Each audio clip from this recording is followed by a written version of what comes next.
the fastest mood stabilizer we have isn't a drug, it's exercise. If you're not well, right? If you're sick, it's the only thing. Like all you're thinking about is just how can I get better? If you're well, you can think of everything. So to me, staying well isn't just my passion. It's if we're not, everything else is predicated on our health. That's how I see it. So if we want to build anything, we have to keep our health first. Welcome to the Femtech Health Podcast. Today, we're excited to have Jessica DiBiase with us.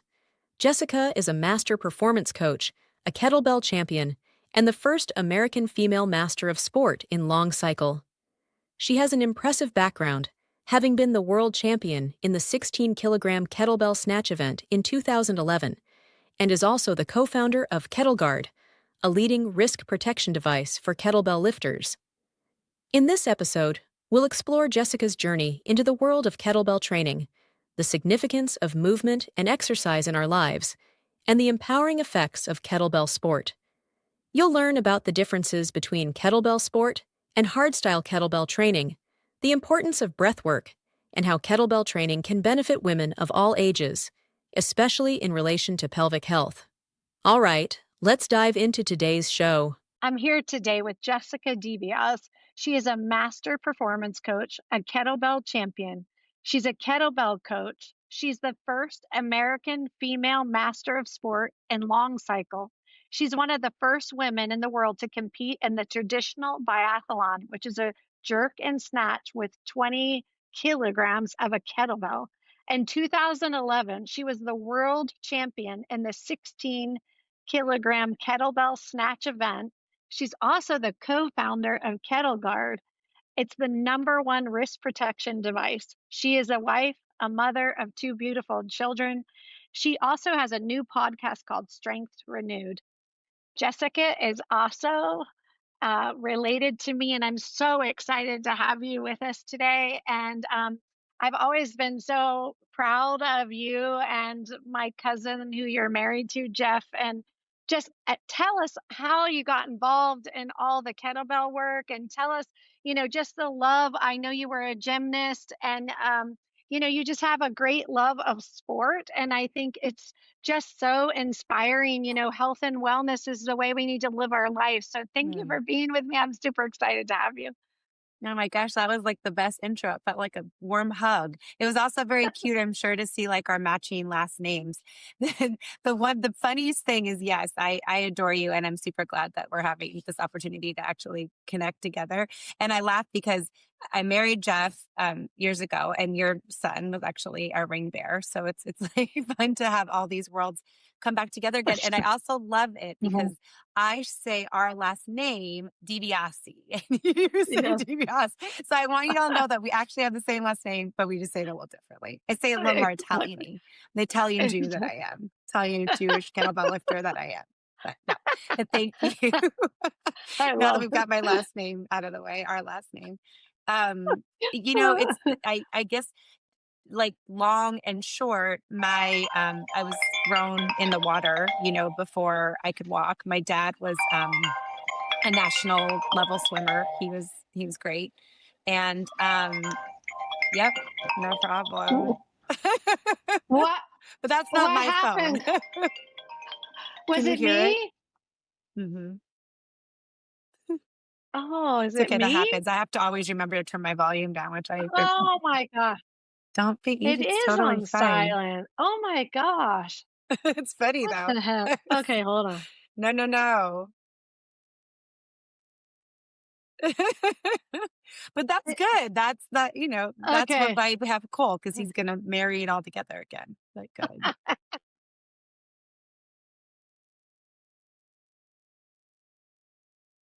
Okay. Cool. I don't need to re-say everything I just said though, right? Oh, I think you asked kind of help. Why don't you say something like, health and wellness has kind of been a way of life for you. How did it all perfect. start? Okay. And then I'll just bump in Okay. from there. That's perfect. Okay. Yeah. Perfect. Here we go, Cole.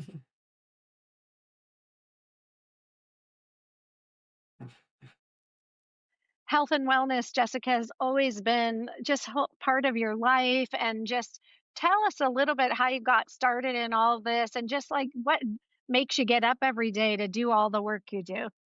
Oh my gosh. Well, it's a great, I love that question. I think what, well, from the time I was little, I always say my dad had me in the water before I could walk. So, I was moving, I was swimming, I was like kicking my body. And, my dad was a national level swimmer. His father was a marathoner. My mom's aunt was in Wimbledon. I mean, so like there was tennis player. So there has been a true focus on health and wellness at the core of my very existence. I remember my dad always said three things to me. He said, make sure that you always play a lot of James Taylor, which I have. He said, make sure you read the book Emotional Intelligence by Daniel Goleman, which was on our bookshelf, and make sure you move your body. If you, I Mhm. and I've literally taken those things to heart. So that was how it kind of started. And really movement was key. So we would everywhere we could. I have, two brothers. We'd walk to get our snack. We'd walk to get a coffee. Like my Mhm. dad always like prided himself on trying to avoid getting in the car as much as possible. So that was how we kind of, we moved. And then I found gymnastics when I was 8 years old because I got kicked out of a ballet class. True story. She told me, I'll just share this really fast. Everybody loves this story. Like, how'd you get kicked out of ballet when you were 7? And I was standing in the back and, I was a little sassy.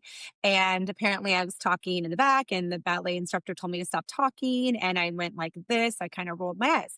Right. And she said, don't roll your eyes. You know what I mean? And so I had no idea what that meant. At 7-year-old, she thought it meant rolling your eyes. Yeah, Right. right, And right. so I did it again. And she said, if you do this one more time, you're out. And so I guess I did it again. And so out I went. Remember, I got in the car and I cried and told my mom, I wasn't rolling my eyes, and she Yeah. explained to me, we both got a good laugh out of it. And so the next day, my mom knew I needed to move. So she found a gymnastics studio. She found a gym. And so there began, a long love affair of gymnastics, which was a wonderful way to build Mhm. strength in my Mhm. body Mhm. and Mhm. to understand like true body weight training and Mhm. discipline. My God, Mhm. I mean, you Mhm. can say what you want about gymnastics, and there's plenty to say, but they taught me to truly show up. You know what I mean? Like by hook or by Mhm. crook, like show up. So I Mhm. became, So a competitive gymnast and did that for many, many years and played tennis. And then that led into some triathlon training. And then I graduated from undergrad. I'm fast forwarding through this. I told you at the beginning of this, I'm Jewish. I didn't tell you I drink a lot of coffee, so I will talk quickly. But and then somehow when I graduated from my undergrad and headed into grad school, I met two who would be on to become business partners of mine, and Mhm. we discovered kettlebell lifting, this kind of odd shaped, it's like a bowling ball with a handle. And so, that's they kind of brought it to my attention, if you will. I don't know that I was like going out looking for where I could find a Mhm. kettlebell, but that's kind of how I got there. And then I'm happy to continue on to tell you how that journey progressed. But yeah, that's how I was born and how I found to kettlebell, but in a Well, and nutshell. and and don't you think that, some of us just more naturally are born like with that movement piece? I mean, I think Yeah, in my family as well, like, you just were supposed to do movement, something. You were doing something every day. that's right. And it wasn't like it was like, oh, like hard something or whatever, but everybody was always out like playing basketball, playing baseball, Yeah. playing swimming at the pool, like playing basketball. It was always sport. And I think that is even my kids today, like literally, they want to play a sport. They don't really want to go to a regular gym and lift a lot Mm-mm. of weight. They want to play sport. And don't get me wrong, they do go to the gym and lift and whatever, but I'm saying like they want Yeah. to actually do the fun things that are Yeah. connected with moving your Yeah. body because I don't know, it empowers you, don't you think? I don't think there's anything that empowers you more, truly. Actually, I would Yeah. go to say that. I think it empowers you. And I heard this from clients of mine. A physician once said to me, he's a psychiatrist, and he said, the fastest mood stabilizer we have isn't a drug. You know what I mean? It's exercise. Mhm. So literally, if you want to stabilize your mood in the fastest way possible, and I see that in my practice because I have had a coaching and Mhm. personal training practice now for years, and Jessica DiBiase Fitness. And so I I see it, you know what I mean? So I do feel like it's not just me, and I know you feel the same way about your practice. I'm not just barking out orders to you or making you do a million squats. I'm literally changing your mood. I'm changing your landscape. Absolutely. I'm changing the way you see Mhm. yourself in context to the Mhm. world. That seems big, but it Mhm. but it but it means something to me. And I wake up every day kind of with that mission. I Mhm. know it's powerful, and I also know Mhm. you're not guaranteed to have it forever, but I do plan on having So it until I don't have it. And so, mhm. but yeah, I Mhm. think it is incredibly empowering, and I think it is the ultimate in mood stabilization for sure. Exercise in general. Yeah.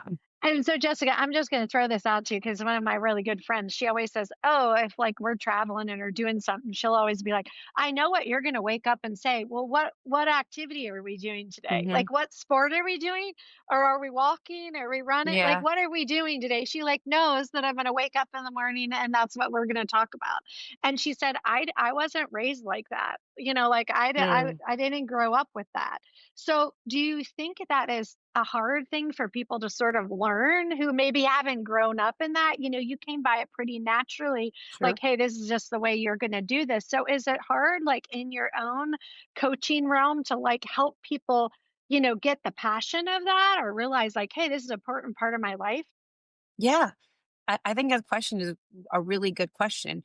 Then my question to follow up with that would be, but you know, so it's not so much it like having my passion for it or my experience, but it's like Mhm. creating a new narrative for you because we Mhm. can stay in any narrative and embed ourselves. I always say I can wrap myself up in any narrative I want. Now, whether or not that serves me, and believe you me, like I have like, Right. in the words of Brene Brown, right? She talks about like, the ego and the authentic self, right? I've wrapped myself up a lot in the ego part of my brain that tells me I shouldn't do this or I should do this, but I'm always thinking about what's the part of the brain to me that's best serving me. You know what I mean? And how Mhm. how can I create a new narrative? So maybe like a lot of my clients and your patients, they didn't grow up or they didn't have that, Mhm. excitement, or they didn't just wake up. And by the way, everybody, like, even if you are a world class coach and trainer and do this professionally, I don't wake up every day and want to go work out for 9 hours or move my body even. But I understand that you're right. It was embedded at a really young age. But I also Mhm. understand that even if it wasn't embedded at a really young age, you can feel the effects of it and you can create a new neural pathway. You know what I mean? You can Mhm. create a new narrative for yourself that, that maybe is different, that says, hey, movement is key. I'm going to feel better. I'm going to release cortisol. I'm going to build muscle. And now we Mhm. understand, thank God, with all of the research around building muscle, what that allows us to do. It's, in the words of Dr. Gabrielle Lyon, it's having its time in the sun, right? So Mhm. building Mhm. muscular skeletal strength. So I just think like the list is very long. And I think we're all kind of on board now to at least try to Mhm. experience it and learn to have enthusiasm for it if we didn't come from that space. That makes Mhm. sense. No, absolutely. Share a little bit too, like, because the kettlebell was just such a, Mm, a newer thing, yeah. right? In the US and, and how did that sort of come about that you were like fascinated with it, or maybe it was so intriguing to you? Yeah. So that's where we left off was like, okay, so I was in grad school, and I had found two business partners. They were married and they were starting a gym, and I kind of joined Mhm. forces with them. And I remember at the time when I joined forces with them, they CrossFit was becoming really popular too, right? And Mhm. so, and I thought that was fine. They had their own thing, but we were trying to figure out how our gym and our brand of training was going to differentiate ourselves, because we didn't necessarily want to do a CrossFit gym. It's great, but that wasn't what we were headed to, and it was super popular. Mhm. So somehow, Steve, my partner at the time, hooked up with this sort of, the guru of kettlebell lifting. And by the way, I always say it's the oldest, newest sport because it Yeah. started in Eastern Europe. many moons ago. And actually, the first Olympic Games actually had a kettlebell as the weight. So Oh, so it's crazy. actually been around forever, but it's still a little bit niche and new because it Mhm, just it hasn't had the same kind of trajectory as soccer or something. So, mhm, so Steve was like, look, we have to find a way to he went and he met with Valery Fedorenko, who was like this Russian god-like champion, and we got a certification through him, mhm, and we started like kind of playing around with this sort of kettlebell sport style of training. And then we thought, okay, there aren't really that many women, maybe very few, and there mhm, certainly isn't an all women's team in the United mhm, States. So, and his background was like in tech recruiting and music, ironically. So he's like, why don't we create a girl band of kettlebells? Which sounds crazy, but if you're an entrepreneur, you just decide this is what we're going to do and we're going to do it. So we did. Now I don't really love using the name that we had, which was called, we were like the Ice Chamber Kettlebell Girls, right? Which fine, that was the name then. But really, it was an all woman kettlebell sport team. And we, one was newly married, a baby. We were all just like kind of figuring this sport out. But mhm, we started doing it and got better. And then we traveled all around, the mhm, US and internationally, bringing our kettlebells on planes. And I mean, it was really very grassroots effort to grow the sport and figure it out. And the way I've kind of described it is it's familiar lifts if you ever see powerlifting. So there's cleans and jerks and mhm, snatches and swings. But it's sort of back to my small ballet roots. It's kind of ballistic in nature, right? Like the mhm, idea is that you keep the kettlebell in motion for mhm. for 10 up to 10 minutes. So anytime you're Oh, keeping a weight, it's very mhm, cardiovascular, right? It's also has mhm, this wonderful way of kind of building power and muscular, mhm, endurance. So the idea is that you compete in these different events with with a weight, and you do it on both arms. So there's some mhm, symmetry there. And mhm, you ultimately get these different ranks, and the amount of reps that you do is how you get the rank. And so we started competing and making a name for ourselves, and we, bit by bit, bell by bell, started, I think kind of creating a small little mini movement around kettlebell sport. And again, it is not soccer, it is not gymnastics, it mhm. doesn't have the worldwide recognition, but it's certainly, exploded and Absolutely. become a lot more popular. And I actually think the thing that is most exciting and what I feel strongly about is that there's not an end date. Like when I compete in Mhm, kettlebell sport, there is 8-year-olds, the age of my daughter, and there are 80-year-olds competing. So mhm, very few sports have that range. There's not mhm, typically 80 to 80-year-olds on the mhm, platform with you. And in this sport there is. And maybe you don't want to compete in it, and that's fine too. But it's nice that you have a sport that is, high intensity but low impact. So you can kind of, that gives you cardiovascular and, musculoskeletal health and endurance. So, it's the closest thing that I found to kind of getting your cake and eating it mhm, too, because mhm. it works as a standalone kind of workout, clearly, because I still do it 13 years later. And it also works really nicely if you're into yoga or you're a runner or you're, whatever it is that you do, it works well there in that position too.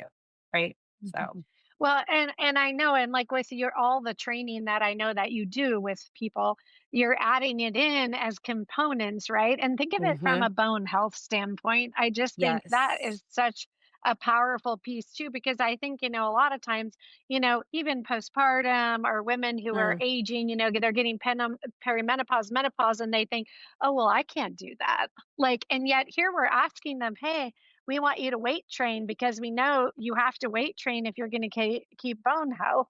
So, I mean, what an amazing activity that literally you can teach, like you said, interspersing with other things at the same time.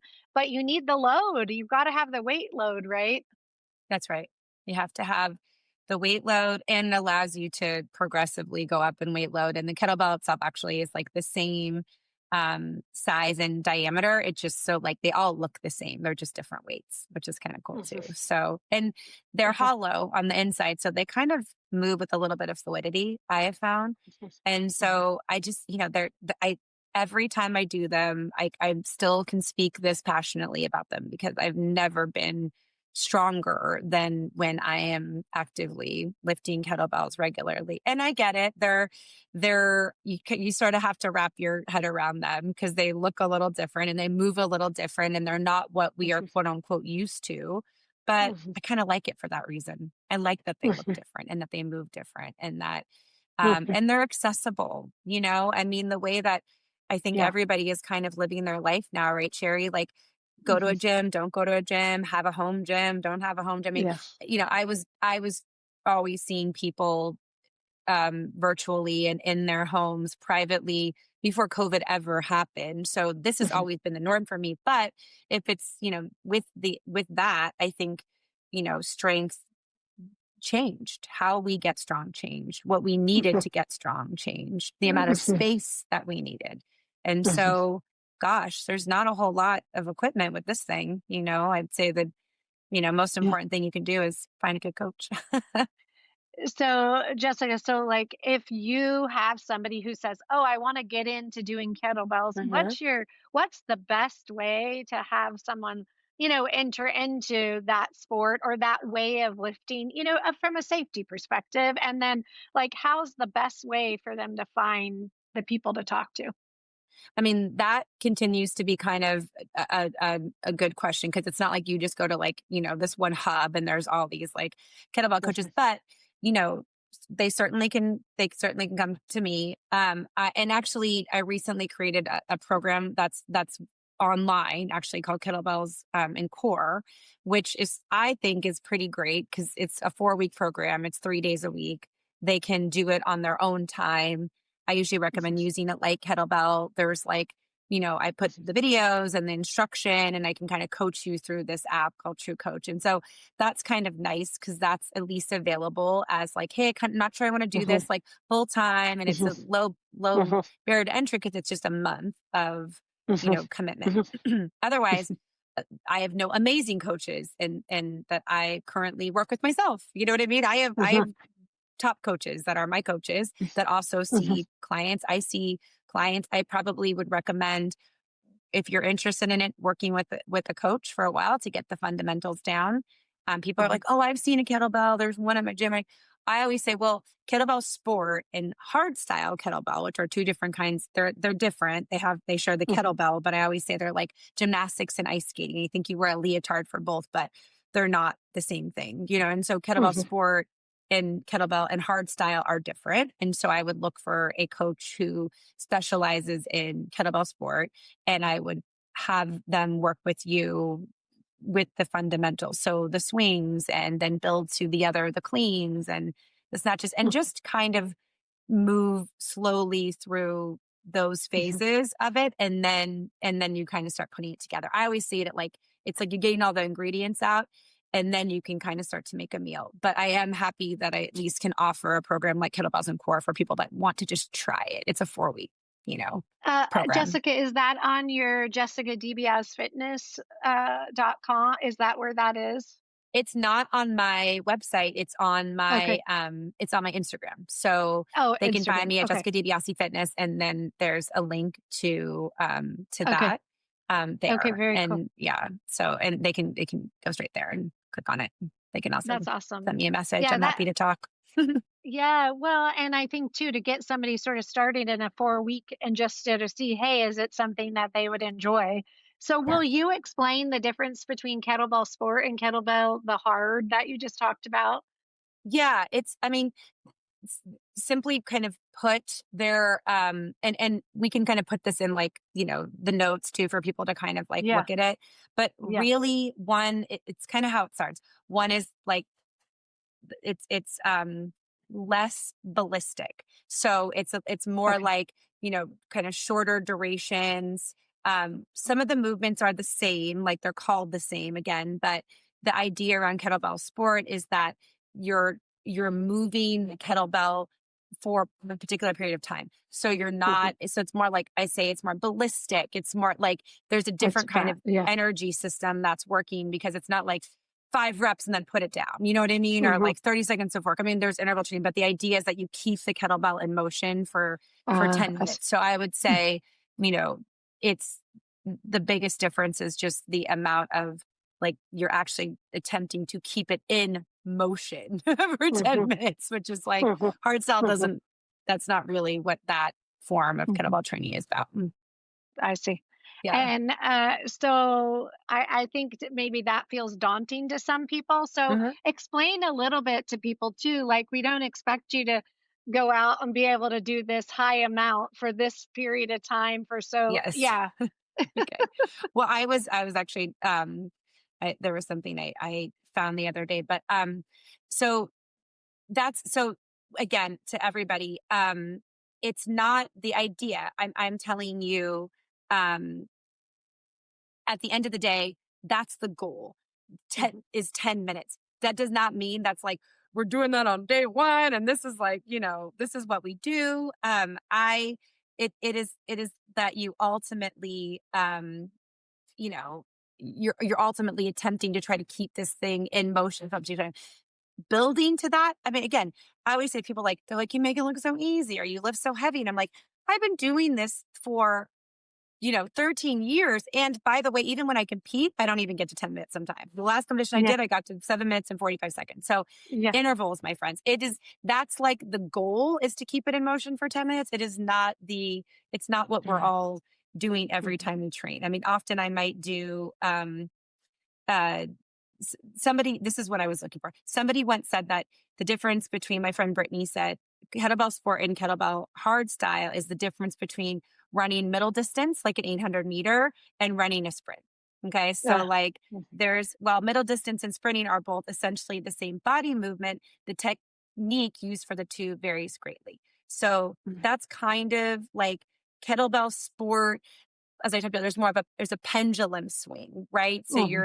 you're like, it's literally, you've watched like those, like, when you go to a carnival or something, those like big things that hang Mhm. upside down and then all your money falls out of your jeans because it's like hanging like this and then it comes back over like this. That's kind of the way a kettlebell swing is. You're training for strength and endurance. It's like high reps at a low intensity. So you're trying to get a lot of reps, but you're moving with Mhm. like, deep breath work and trying to honestly keep a relaxed, heart rate and relaxed cadence. Yeah. And really the main goal is efficiency. So, the more reps, heavier weight, longer time can be completed with less effort. Because Mhm. again, that's the long-term goal is 10 minutes, but that's the goal. And so it's the idea is how do we, sort of get there. And, um, I think we always think that it's good for like martial arts or like endurance Mhm. sports or things like that.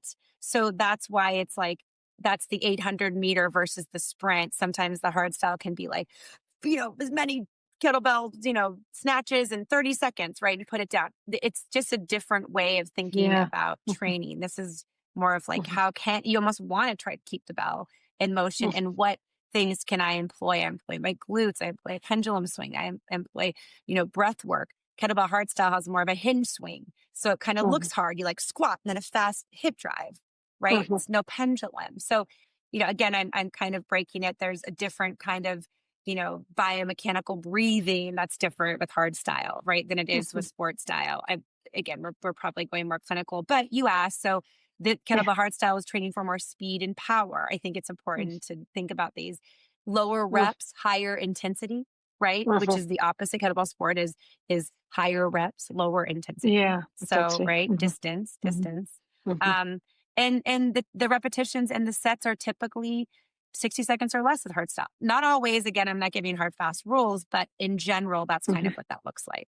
Whereas again, Mhm. ours goes back to time under tension, longer periods of Mhm. time. So, Mhm. both maximize, muscular skeletal strength and cardiovascular. So they're both very good for that. But I think there is a Mhm. very different technique and there's a very different outcome Mhm. for sport versus hard style. Yeah. Does that kind of answer your question Yeah. without getting like too No, inside no, baseball? yeah. No, Good. I think it's important because I think then that kind of helps people have the vision of it. Maybe they, Yeah. they're not ready to do sport yet because they don't even maybe have that endurance, aerobically, anaerobically, like they maybe, Well, I will stop you really fast. I think they yeah. can definitely start sport. So it's like anything. Right, Sherry, you go and you like, I've never ran before. Well, great. We're not going to run a mile. We might run half a mile today, right? It's the Hmm. same thing with sport. Plenty of people have never done it. And it may look like we're going to do 30 seconds on each arm. We might do 15 Hmm. seconds on each arm. But the Hmm. idea is that we're putting that first lap around the track, right? So Hmm. we can build to 4 laps around the track, which is a mile. So that's how you want to Hmm. think about it. If I get halfway around the first lap, great. So no, you can definitely start if you don't have, that's the same thing people will tell you.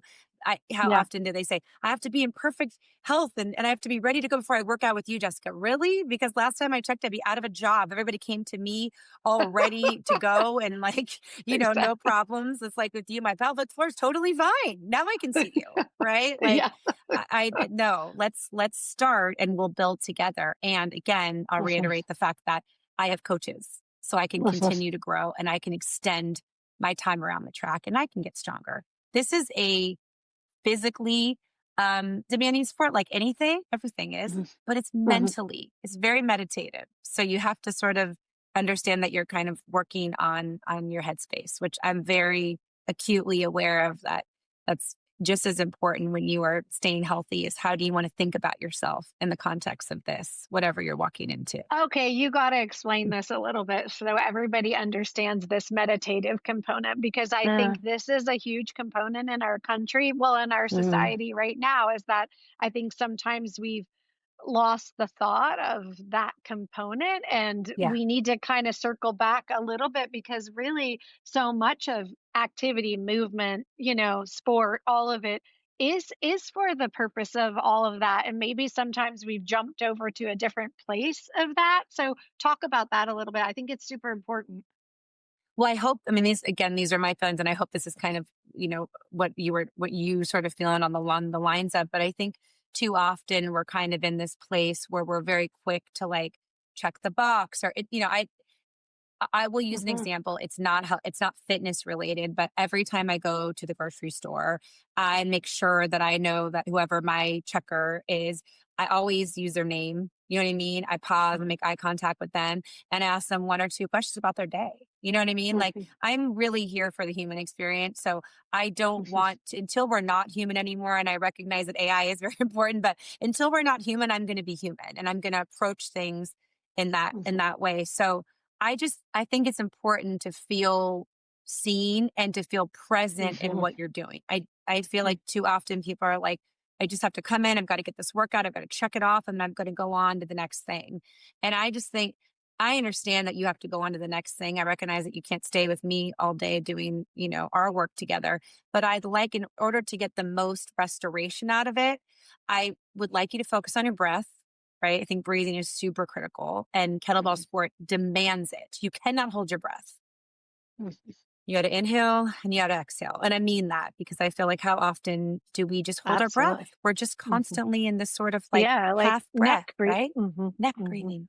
Hmm. So A I'm hundred really percent. mindful of breath work. I'm really Mhm, mindful of just kind of, you don't need to talk a lot, but I do want to kind of know where you are. And I mhm, want you to sort of be able to compartmentalize where you are and kind of, where you are in this workout. I want you to be able to feel your body. I think that there's like a certain sense of grounding that kind of happens. And it's not because I go do sound baths or deep meditative work or a long 3-hour yoga practice. I don't. I just try to cover those things. I try to focus on my breath. mhm, I try to sort of ask how you are. How are you today? Sherry? mhm, Like where are you? Right? mhm, Like how's mhm, your day? And not just in this quick way to check the box, but legitimately, like, how's your energy mhm, feel? You know what I mean? Like, mhm, where mhm, are you in this headspace? And so then to me, kettlebell sport is really rhythmic. Like, there's, mhm, um, there's something about like a cadence to it that you sort of have to maintain breath work. It's like anything. It's like playing a piano or something, if you kind of miss a couple of keys, it's like the whole song kind of goes off a Mhm. little bit. And so I feel like when I'm really focused and my clients are focused on breath and kettlebell really demands that kind of focus, it does become meditative. You don't find your Mhm. head straying or Yeah. wandering or your thoughts wandering in the same way. And I think that's really powerful. I think our bodies need that. We have so Mhm. much all of us, our energies are pulled in so many different directions. We've got It's true. everything beeping and ringing and, like social. I mean, there's so many things that are just trying to grab us. What's the next, shiny object? And I think it's fine, but I also think that it's super healthy to kind of just turn the noise down a little bit, focus on your own breath, connect to Mhm. another person. It feels good, it really Mhm. does. So that's kind Mhm. of the way that I when I say there's a meditative feeling around it. I think it always goes back to the breath work with kettlebell sport. There's a lot of timing of an exhale, a timing of an inhale. That's really important to this sport. And there's a lot to think about in the richest way possible. You're kind of you want to like, feel your glutes activate and your hamstrings stretch. And so that feels Mhm. good. And I can kind of stay in that breath and I can stay in my body and I'm not in, all these different places. And I also believe in connecting to the person I'm training.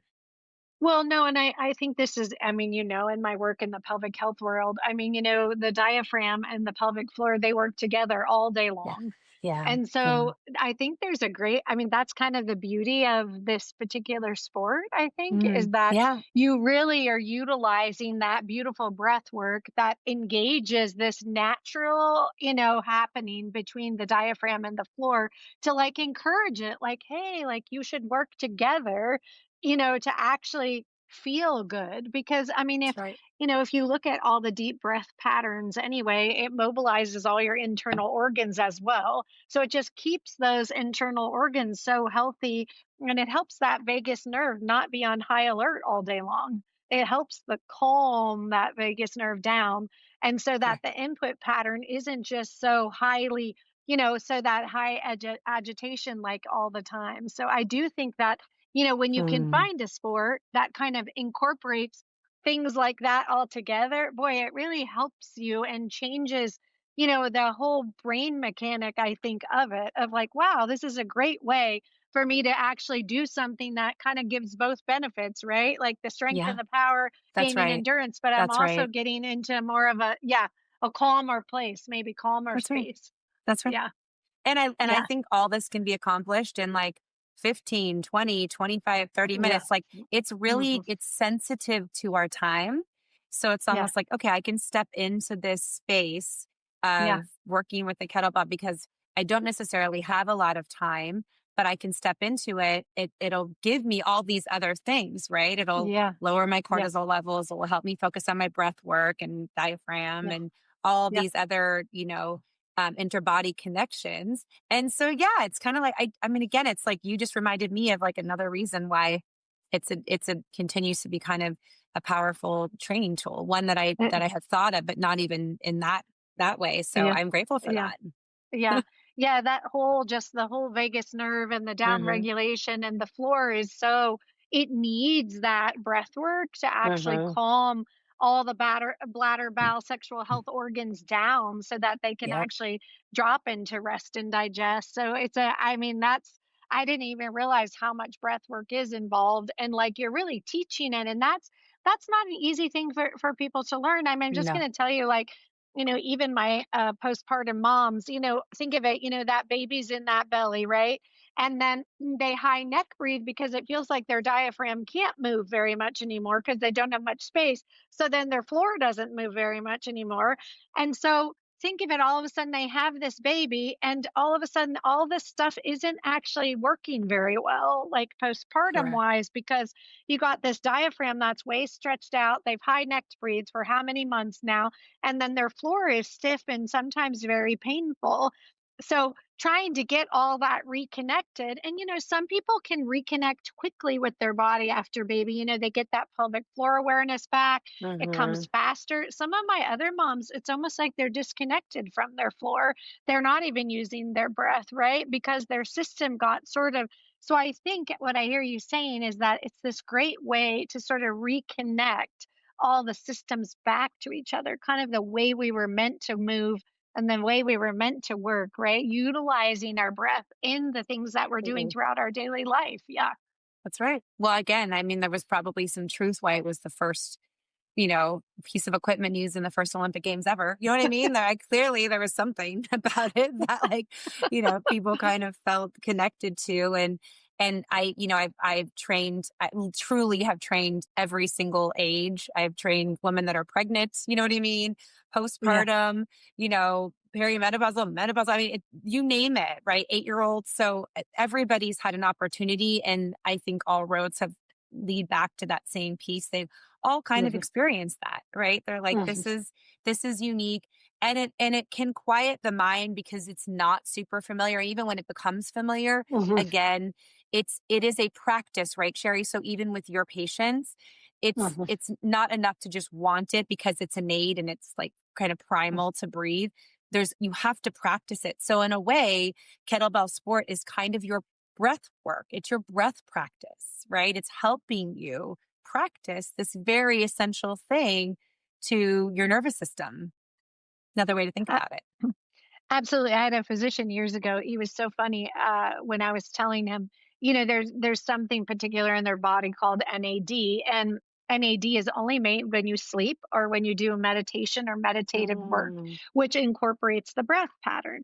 And NAD is such a significant part of like neural pathways. So part of mhm. the cofactor in NAD like facilitates the neural function down the chain of the nerve. And so you think of it, oh, you and I get busy if, we don't have as much NAD. We're not sleeping as well. Do you know what I Right. mean? We have more stress. We use up all of that NAD that's made naturally.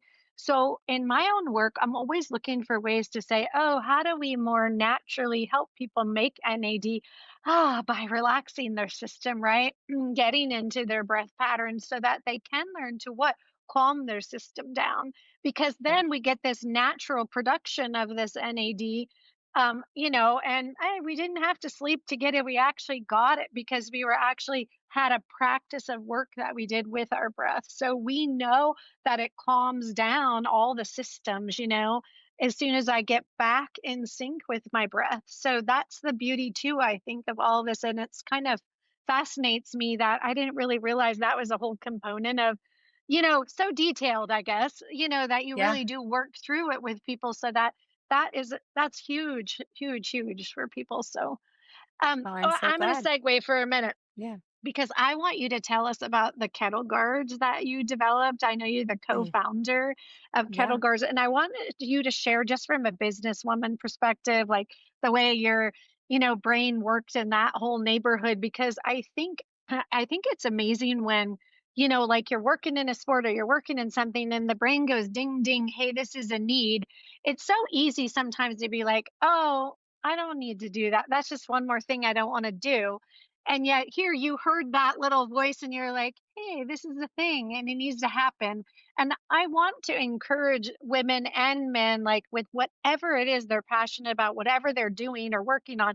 Hey, if you hear the little voice in there and you keep hearing it a couple of different times, like you should probably pay attention because it's probably something that needs to be made or done or whatever. So tell us about KettleGuard. Well, it came out of a need. As we were competing, one, I always say that kettle guards are sort of like a soccer player wouldn't go out and play without a shin guard. So you can, it's just not as comfortable. And so we were trialing everything. We were wearing lots of different kind of non-reinforced wristbands. We were wearing ace bandages. We were literally in the trenches just trying to figure out something because the kettlebell spends a lot of rest time in this part of your arm, right? So I just wanted something that like we could wear that felt number one, that was approved for competitions, that wasn't cumbersome, and that, would make the sport that we loved a little more comfortable. And so we had I had a connection. There was a women's clothing company called BCBG that was popular, years ago. And I had a friend that I knew that was like, you know, vice president of sourcing and manufacturing for that company. And so she kind of, she gave us the connection to her people there. And we hired a, patent attorney and just started kind of putting this together. And it's funny because people will look at the product and be like, okay, that looks simple. But, like anything, there was a lot of schematics, a lot of numbers, and a lot of, uh, and legal things and trial and error. We had to find the right fabric and one that we could get these sort of reinforced inserts to go, 360-degree padding around. We wanted something that the consumer and the athlete could put on easily, and could wash and, wear again. And so, fabric and sourcing and materials. And so it took time, but I would say, Sheree, that we were particularly invested because it was something that we knew we needed to like continue to have longevity in the sport. So it definitely, the creation of the product, and now we have a patent on it, came because it was out of necessity, really. Like we really wanted to have something that we could use so we could continue to do the sport that we loved. And we thought, well, heck, there's not that many things that you need to be successful. Maybe a pair of weightlifting shoes, chalk, kettle guards, and a kettlebell. So that seemed reasonable. So we were going to go to the mat and try to figure this out. And that's how we created KettleGuard. So you Yeah. have two different sizes, and how does that Yep. work? And why do you need different ones? Well, I think we created the standard first because it's just a little bit longer, and then some people that were just just didn't want as much, either they were petite or they just had smaller wrists or just frankly like wanted a smaller size. We just wanted to have an option again. I mean, we've kept it like black and white kettle guard, same reinforced, same model standard, but yeah, we have a standard and we have a compact, so that just gives people choices of what's more comfortable for them. So if Yeah. someone's starting out early on, do you feel like, Yeah. hey, they need that as a component of it to get Yeah. started? Like, what do you Yeah. suggest to them? That's what I suggest. I mean, I'll always say, hey, again, just in the same way that we created it, same way as a soccer player, you don't need to go out to the soccer field and put on cleats and, and a shin guard. You need to have a ball, but you don't need these other things. Is it easier to play with shin guards and cleats? Yes. Does it feel easier to do the workout with kettle guards and, white and your kettlebell? And again, it's not that many things. I'm not like, I have my one friend and I think lacrosse is an amazing sport, but like the amount of like things that you need, No. I'm laughing about it. It's a lot. So some sports have, you need more material, you need more things. This one, you don't need a lot, but yes, I would 100%. Hey, if you're interested in starting kettlebell sport, I would recommend here are the things. And I usually give a link to where you can buy a kettlebell, a sports style bell. Sometimes they can't get a sports style bell because they're a little harder to buy, but here are the places you can buy them. If you can't get a sport bell right away, then don't get a sport bell. Go to Amazon, type in kettlebell, buy a kettlebell. I'd recommend buying a lighter kettlebell first and then gradually increasing. So I would say maybe start with an 8 kg, it's about 16 pounds, and then build up to a 12 kg, it's about 26 pounds. Then I would say get a pair of kettle guards, usually get them a code or something to use. And then buy compact or standard. That's your personal preference.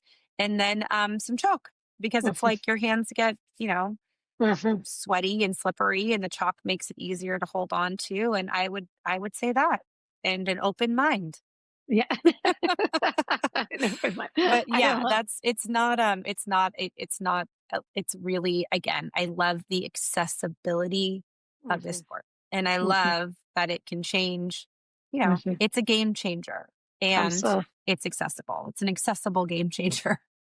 And I think, you were talking before about how the core, this is what we're all about is getting the Mm, core strong for people, right? yeah, I think this the is it. more people really understand, when we're looking at the core, we're talking diaphragm, pelvic floor, we're talking deep abdominal muscles and multifidi in the back, like those deep Yes. core Lovely. muscles Yep. literally are what have to have the power that we need so that our body could be successful all day long and what it needs to be able to do. No Uh, it, question. It's funny, years ago, I took care of this Angels baseball player, a big guy. Yeah. I mean, if Yeah, you looked sure. at his arms and legs, they were like tree trunks. Yeah. And my sister is a therapist as well, and it was so funny because we were laughing when he first came in. We were like, "There's no way he doesn't need us. Look at him; he's ripped," you know. And then I tell you, we got him in some of the positions that you test the core in, and Yes. he literally was so weak in the core that when he was throwing, he was literally just throwing out of his arm and his elbow. Do you know what I mean? He wasn't I completely, throwing yes, completely, utilizing his trunk and the rotation of completely. his trunk and everything. And Yes. so Yes. the moment, and he didn't know it. And here he is, this high level functioning athlete, and yet all Yes. of a sudden he's injured and he's like, how am I going to make my throw from second base to home plate? And we're Yes. like, well, we're going to teach you how. Because he's like, Mhm. is my life over in this sport? We're like, no, like your Mm-mm. core is just too weak. And I'll never forget, he wanted to see if my sister and I could actually do the core positions and actually hold them the way we Mhm. were asking him. And he couldn't Yeah. do it, of course. So when we did it, he goes, no way. He goes, I'm like that weak in my core. And we were like, yeah, but guess what? You can get it stronger.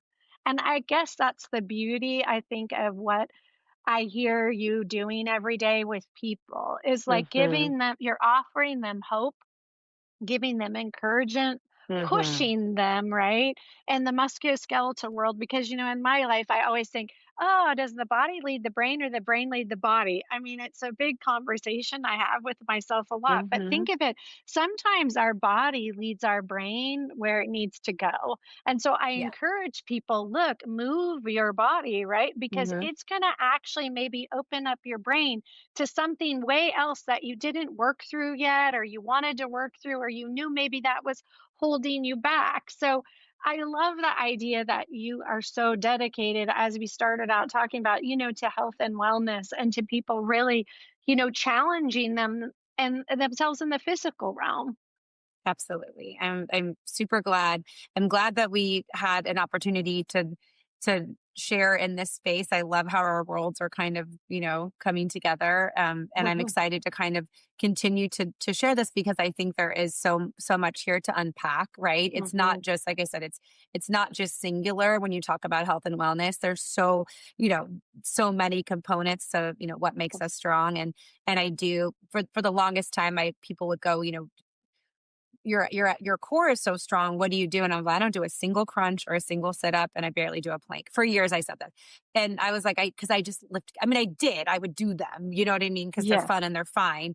But yeah, I did kettlebells, and yeah, it did it. It kind of yeah, put everything together. So yeah. again, I don't think that there's one thing, but to your point, I think the brain and body are very interconnected. I've always said I don't train from here down. I train from here down. So I'm a top down trainer. Like I don't just like abort mission on the mind. The mind, you're absolutely right, is completely powerful. And I'm a big believer if you work with me that we will get stronger, but we Mhm, will also create new synapses. We will also create mhm, new narratives together. And it's mhm, because I'm doing the work with you. I'm doing it mhm. too, like it's not easy to evolve and change, but I just believe in a little chip at a time. And Mhm, I have mhm. found things and people along the way that have really continued to illuminate that path for me. So I'm going to continue to, I keep love it. doing what we do, and I'm very happy to have had this time with you, even though Yeah. we pronounce our last names different. Oh, I love you, cousin. It's fun. It's fun to see you. it's great to see you too. So everybody, you can find Jessica Yes. DiBiase Fitness.com. And you really, I just want to encourage all of you. The reason she and I are talking here together is because literally when I first met Jessica years ago, Mm, when her and Jeffrey were just getting together, it was like I knew right away, like the passion that you have for Mm. activity, for sport, for movement, for a healthy life. And I think, you know what? Those things serve us well. So in our long term, our brain and body works together all day long. It's just powerful things. And we should never leave one behind, right? Like it's all together that we make this trek. And I think that's what makes us human, right? Is that we're always striving to get better and better, learn more about who we are, whether it's in Yeah. the physical realm or the mental realm, the emotional, spiritual realm. It makes us better people. And I think when we're physically active, it just drives us forward to never leave a door unopened or something that maybe comes up. And so it's always just fun to like be with you. So I anyway. think so too. And I will leave all of our viewers with these two things. To your point, it is, you know, progress, not perfection, right? It's like the small dial movers that anytime anybody's read Atomic Habits or anything to that point, it's like taking just a Mhm. little bit and doing it consistently. Yeah. And the other thing I'll say about health, and yes, I'm very passionate about it, but one thing I'll say, we talked about the things that I wake up to. This is one last piece. If you're not well, right? If you're sick, it's the only thing. Like all you're thinking about, right, Sherry, is just how can I get Hmm. better, right? If Hmm. you're well, you can think of everything. So to me, staying well isn't just like my passion. It's like if we're not well, everything else is Absolutely. predicated on our health. It is like that's how I see it. So if we It's want to build anything, we have to keep our health first. So it's like it's the ultimate foundation. But yes, I 100%. I love it, and I hope you turn on some 100%. James Taylor when we're done today, and I will absolutely.